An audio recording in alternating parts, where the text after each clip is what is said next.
Saludos amigos de Buenas Nuevas. En esta ocasión estamos en una conversación que vamos a tener con la abogada Joan Rodríguez Bebe. Además de abogada, también aspirante al Senado por acumulación por el Proyecto Dignidad.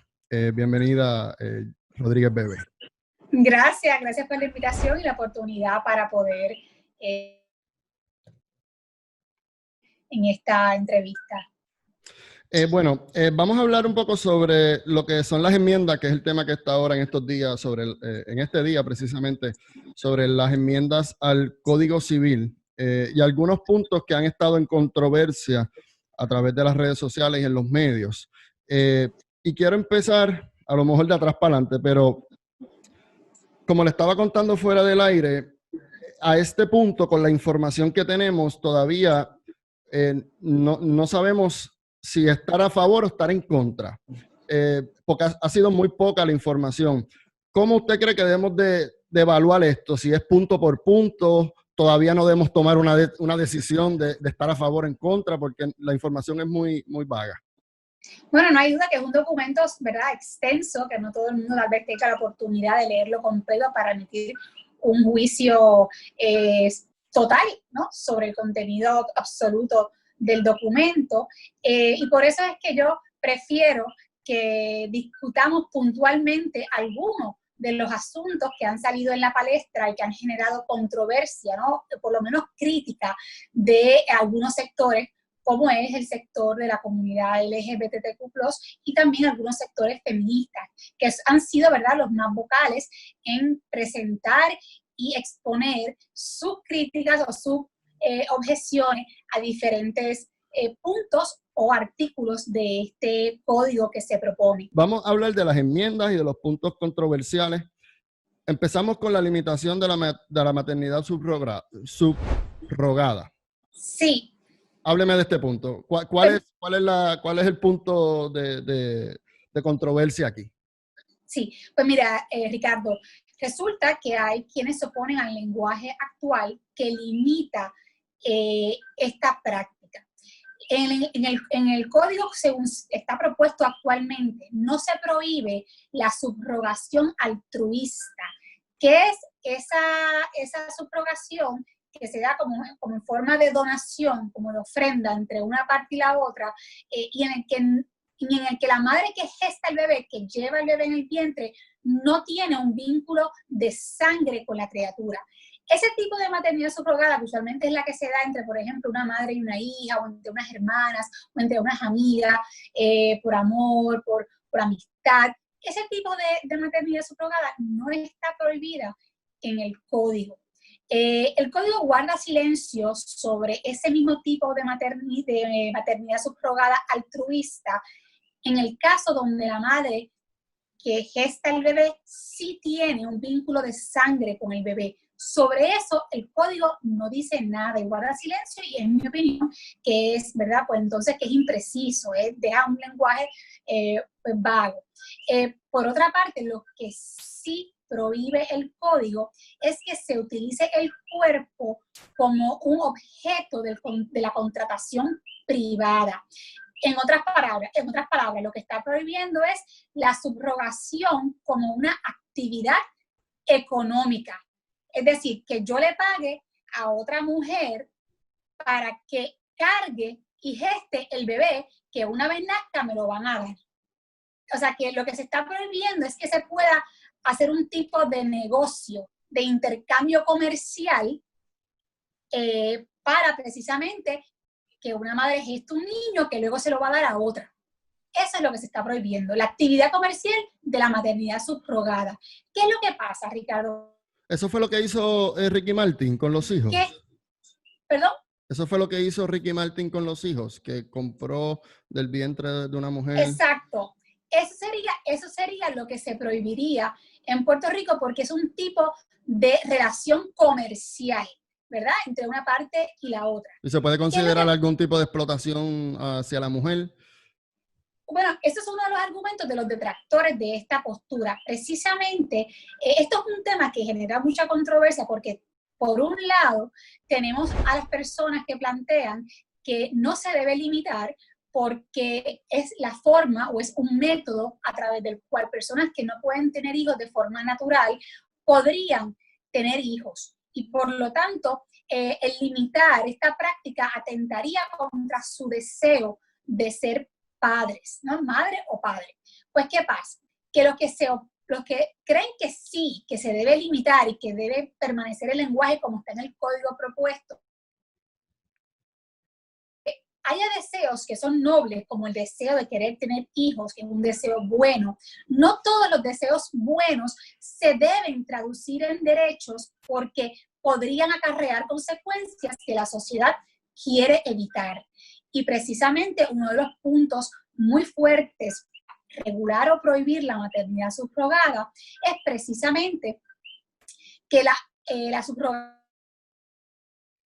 vinculado a la explotación de las mujeres, sobre todo a mujeres en posiciones económicas y socialmente desaventajadas. Y por eso es que hay diferentes países en el mundo, como Alemania, Francia, España, entre otros, que prohíben esta práctica precisamente para proteger a la mujer. O sea que la razón de limitarla o prohibirla está dirigida, enfocada a proteger a que la mujer no sea explotada. Y fíjense que es bien interesante porque alguien podría comentar que en Puerto Rico no tenemos ese riesgo de que las mujeres sean explotadas y que típicamente es una práctica que se da entre familiares o amistades. Pero la realidad es que basta con que exploten a una. Nosotros no queremos que exploten a ningún ser humano, ¿no? O sea, que no es un asunto de cantidades. Y por otro lado, en Puerto Rico es un país donde cada vez más la tasa de pobreza aumenta, los índices de pobreza aumentan y cada vez son más personas las que se encuentran en pobreza o pobreza extrema. Y sabemos que las mujeres con hijos usualmente están son la mayoría dentro de esas categorías de pobreza. Lo que quiero decir con esto es que decir que en Puerto Rico esa explotación no ocurriría es altamente especulativo y no se fundamenta realmente en evidencia concreta, ¿no? Y bueno, dicho eso, Ricardo, quiero también añadir que por otra parte, uno de los argumentos u otro de los argumentos por los cuales hay personas que creen que se debe limitar y regular o prohibir la práctica de los bienes de alquiler, es porque piensan o argumentan que atenta contra la dignidad de la persona. Y tal vez alguien se pregunta, ¿pero cómo? ¿Cómo es posible que se atente contra la dignidad de una persona que simplemente por una obra de amor, por un acto de entrega, quiere prestar su cuerpo? ¿Verdad? ¿Cómo esto se puede entender así? ¿Por qué está atentando contra la dignidad de la persona? Pues bueno, eso es un planteamiento, ¿no? Y es una forma de pensar que es razonable. Lo que pasa es que también hay quienes arguyen o plantean que aunque el fin en sí mismo de querer tener un hijo o el fin en sí mismo de querer ofrecerse a otra persona para que pueda tener un hijo, no impide, no excluye que se atente contra la dignidad humana. ¿Por qué? Porque al tratar a la persona, a la mujer en este caso, como una mula de carga o como una máquina que gesta un bebé, es tratar a la persona, a la mujer, como una cosa, ¿no? Y a la misma vez tratar al hijo, es decir, al niño que va en el vientre, como una cosa que tú puedes regalar o como una cosa que tú puedes vender, también es cosificar al ser humano. Así que lo que quiero decir con esto es que aunque la intención sea buena, eso no quiere decir que no se deja de ver y utilizar a la persona como una cosa. Bueno, y ahora vamos a hablar del punto número 2, cambio de sexo en el acta de nacimiento. ¿Cuáles son los puntos aquí controversiales? Pues mira, Ricardo, sobre ese punto, la crítica que ha recibido el Código Civil por parte de los sectores de la comunidad LGBTQ+, se han enfocado en la manera en que se permite hacer ese cambio. Y fíjate que digo manera, porque el código permite hacer el cambio, o sea que no es que se prohíba que una persona pueda cambiar su sexo en el certificado de nacimiento. De hecho, así está decidido jurisprudencialmente que se puede hacer, sino que el código lo que establece es la manera como se puede hacer. ¿Y qué es lo que dispone? Pues dispone que ese cambio de sexo se tiene que hacer como una nota al margen del documento. ¿Y qué quiere decir esto? Pues que no se puede borrar o sustituir histórico del sexo con el que la persona nació, sino que hay que dejar esa información tal como aconteció en el momento del nacimiento y añadir entonces como una nota aparte el sexo con el que la persona se autopercibe, para que quede registrado los dos hechos. ¿Y qué es lo que pasa? Pues que hay miembros, ¿verdad?, de esta comunidad que entienden que esto no debería ser así y que por el contrario se debería de poder eliminar absolutamente el dato histórico del sexo biológico. Y bueno, ante estos argumentos de estos sectores, o de algunas personas, porque no todas las personas de la comunidad tampoco piensan igual. Así que ante los que han estado expresándose públicamente para que se pueda eliminar por completo el dato histórico del sexo biológico, yo creo que nos deberíamos de preguntar cuál es la naturaleza, es decir, cuál es la razón de ser del acta de nacimiento, para qué existe este documento. Y cuando contestamos esta pregunta, la respuesta inequívoca es que es un documento que existe para consignar, es decir, para hacer constar el dato histórico del nacimiento de una persona, entre lo que se incluye, por ejemplo, la fecha, el lugar y además el sexo biológico. Por lo tanto, si se permite eliminar por completo ese dato histórico, realmente estaríamos anulando la razón de ser de este documento oficial. Por lo tanto, a mí me parece que una forma de conciliar, es decir, un punto medio para tú poder conciliar el interés que pueden tener algunos sectores de cambiar esa información en la partida de sexo, precisamente porque debido a su autopercepción, sus rasgos físicos, su forma, su apariencia física no concuerde con el sexo biológico o con el genital con el que nacieron, porque se visten, ¿verdad?, con una apariencia que no concuerda con ese sexo, o porque pasan por un proceso de reasignación de sexo a través de un quirófano, etcétera.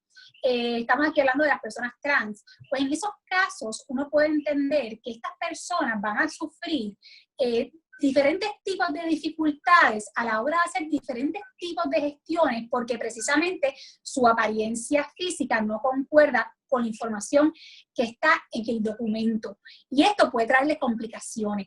Pues precisamente para evitar que estas personas tengan que pasar por esas complicaciones, yo entiendo que un punto razonable es lo que está ahora mismo establecido en el código, que es que se pueda hacer ese cambio de sexo para que desde un punto de vista práctico esta dificultosa, pero por otro lado también dejar constancia del dato histórico del sexo biológico para que ese documento preserve su razón de ser. Entonces lo que estás hablando, también hay que velar, sí, más allá de lo que la persona quiera, sino velar ese propósito de lo que es el certificado de nacimiento, que es llevar ese registro histórico de sus padres, del lugar de nacimiento, del sexo biológico, aunque la persona después en esa trayectoria histórica se sienta que es otro sexo, pues entonces poder tener toda la información ahí para beneficio de todos.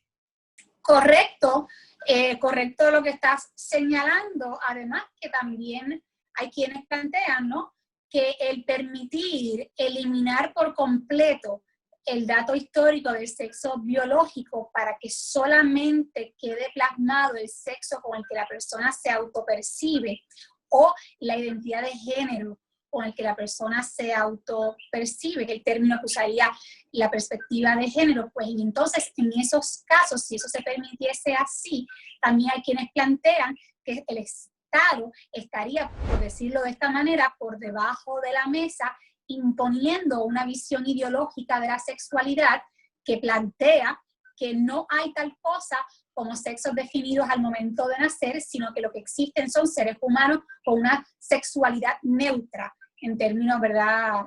Y por lo tanto, que estos son los más o menos los planteamientos ideológicos de la perspectiva de género, ¿no? Que establecen que los seres humanos no nacen ni hombre ni mujer, sino que cada cual a lo largo de su vida escoge, ¿no? Decide con qué identidad de género se identifica y que por lo tanto somos sexualmente neutros al momento del nacimiento. Así que también para algunas personas esto podría ser una manera de, pues, ¿verdad?, entrar por la cocina la ideología de género a través de este tipo de formalidades. Esas otras. Exacto. Que, ¿verdad? ¿Por qué no se debe de borrar por completo del hecho histórico? Porque también puede venir con una agenda ideológica de los que quieren que en efecto sí se elimine por completo. A mí me parece personalmente que es razonable, ¿no? El asunto o como está consignado ahora mismo de que se permite el cambio, pero dejando constancia tanto de el dato histórico del sexo biológico como el sexo con el que la persona se autopercibe. Yo creo que eso.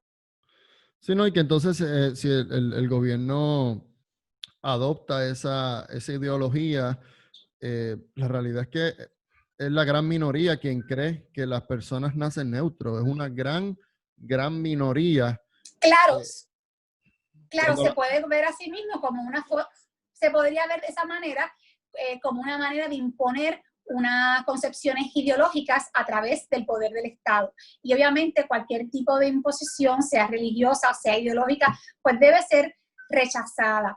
Otro punto, fíjate, sobre el que no hemos conversado y que tiene que ver con este tema, es que también es importante que haya un récord, ¿no?, del sexo biológico de la persona. Primero, para proteger a la propia persona en situaciones incluso de salud, porque uno nunca sabe, ¿no?, cuándo es necesario verificar el dato histórico del sexo de la persona para que sea atendido, por ejemplo, ¿verdad?, por mencionar un ejemplo, para que sea atendido correctamente por un especialista en médico. Y no es lo mismo atender a una mujer que a un hombre que viene a una sala de emergencia con, por ejemplo, un dolor de pecho. O sea, hay que saber, ¿verdad?, ese dato histórico del sexo. Sí, los órganos que tiene. Una condición y es necesario verificar esa información, pues ese tipo de ejemplos, ¿no? Pues ese dato es importante. Además, que otro tema que no se discute con frecuencia, pero que es relevante en cuanto a este asunto, es que también hay que proteger los intereses de terceros. Porque, por ejemplo, hay que proteger que un tercero sea llevado a un consentimiento doloso en una relación. Y yo creo que todos los seres humanos que deciden estar en una relación de pareja deben hacerlo de forma libre. Y si a la persona se le oculta la verdadera identidad sexual natural y biológica de una persona, pues eso también es un elemento a considerar a la hora de también plasmar por qué es importante que ese dato histórico quede consignado y no se borre, ¿verdad?, de forma absoluta, es decir, que no se sustituya de forma absoluta. Muy bien, me parece bien. Punto número 3, ampliación de derechos al naciturus. Y antes de que me conteste, quiero hacerle esta pregunta también. Yo tengo entendido el naciturus habla cuando el bebé todavía no ha nacido. En esto, el senador Villafañe incluyó una enmienda que dice que los derechos que se deben reconocer al naciturus están supeditados a que nazca con vida. Entonces, ahí no entiendo, porque para mí cuando habla naciturus está hablando de no nacido todavía, pero él habla de que entonces los derechos están supeditados a que el niño nazca con vida. Explíqueme eso. Sí, precisamente lo que permite esa disposición es que al niño que está por nacer, ¿no?, a esa criatura que está por nacer, se le reconozcan derechos desde que está en el vientre. Pero son derechos a los que tendría, sobre los que podría tener, ¿verdad?, sobre los que podría gozar una vez nazca. Ok. Exacto. Una vez nazca, ¿verdad?, se le reconocerían unos derechos adquiridos desde el vientre.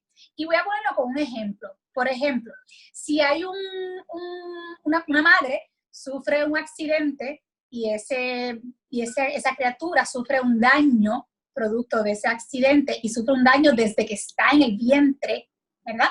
Pues al nacer, ese niño podría entonces tener una causa de acción por el daño que se le ocasionó mientras estuvo en el vientre. ¿Ok? Por lo tanto, esta enmienda lo que busca es darle más derechos al niño que está en el vientre para que una vez nazca los pueda reclamar. Ahora mismo se reconocen derechos sucesorios a los niños que están en el vientre. Ya desde el vientre se reconocen esos derechos. Lo que se está buscando ahora es ampliar la gama de derechos que podría reclamar, ¿verdad?, un niño al nacer. Es ampliar esa gama de derechos, ¿verdad?, en aquellos aspectos que le sean favorables. Pero es bien importante precisar que en el código, como bien señalaste, el senador Villafañez puso en un lenguaje clarísimo que el que se reconozcan esos derechos a los naciturus, al niño que está por nacer, de ninguna manera puede afectar o impedir el ejercicio de la práctica del aborto. Por lo tanto, esto es una medida, esto es una disposición que está dirigida a los padres que deciden tener sus hijos y los quieren proteger.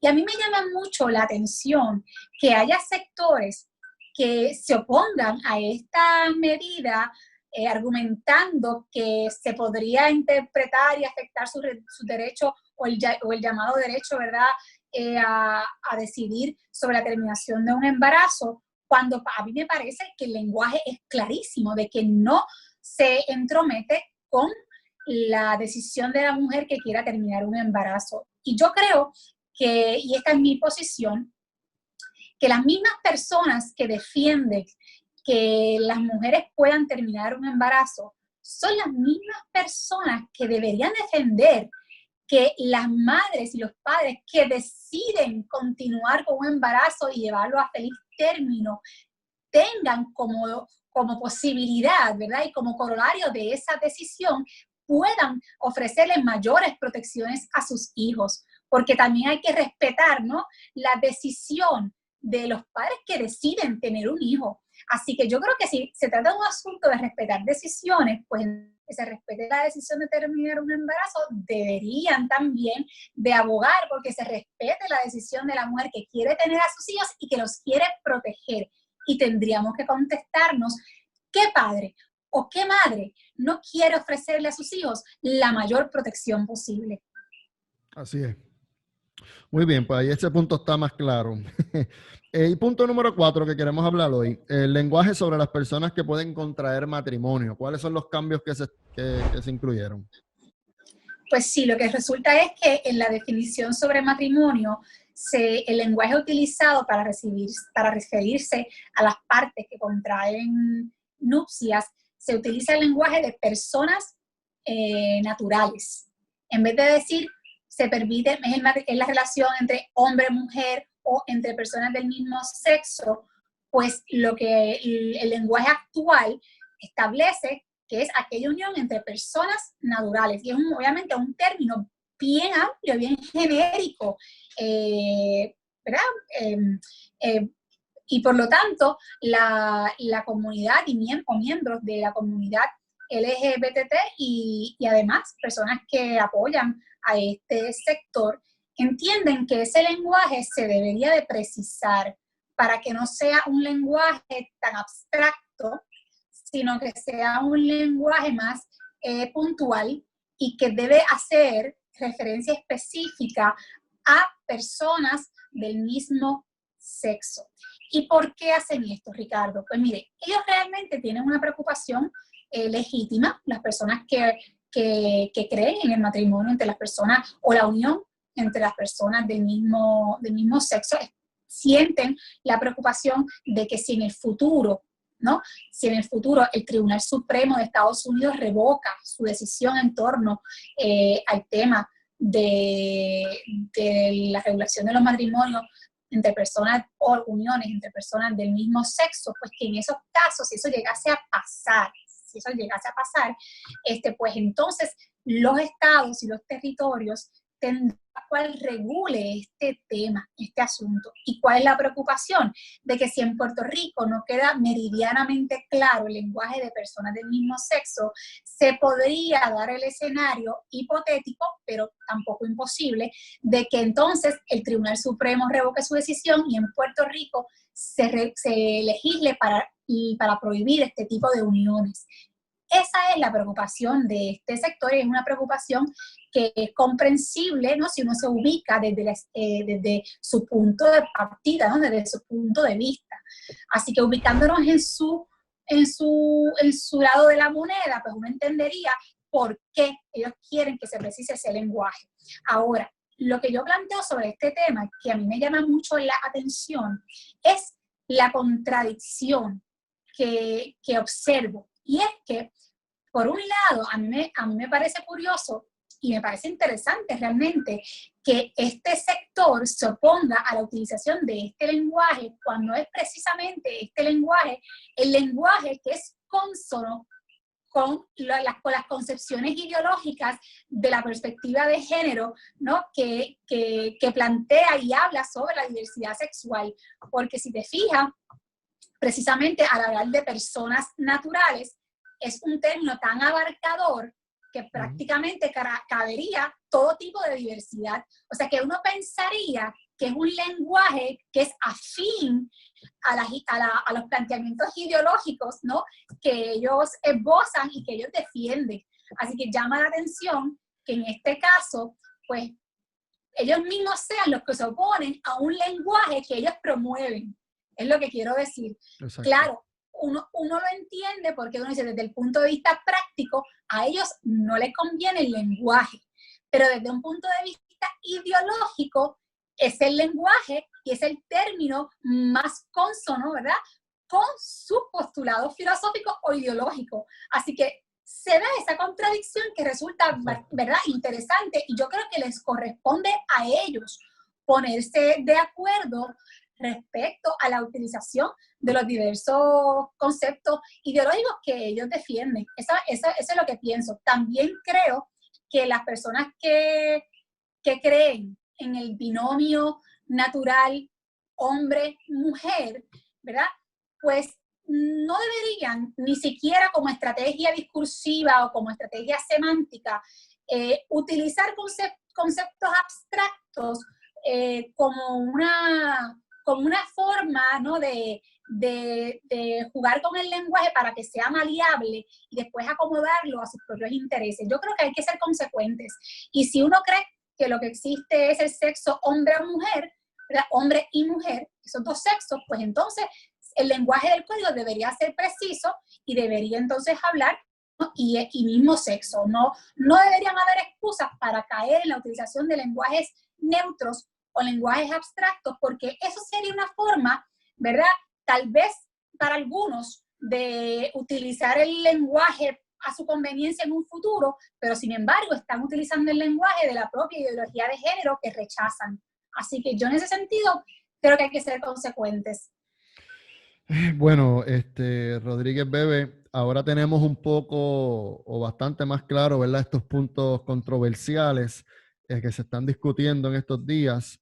Quiero darte las gracias por sacar este tiempo con nosotros y poder hablarnos un poco de estos puntos.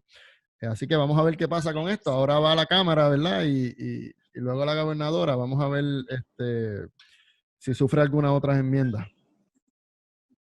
Lo importante, ¿verdad?, es escuchar puntos diversos y ya cada cual pues llegará a sus propias conclusiones.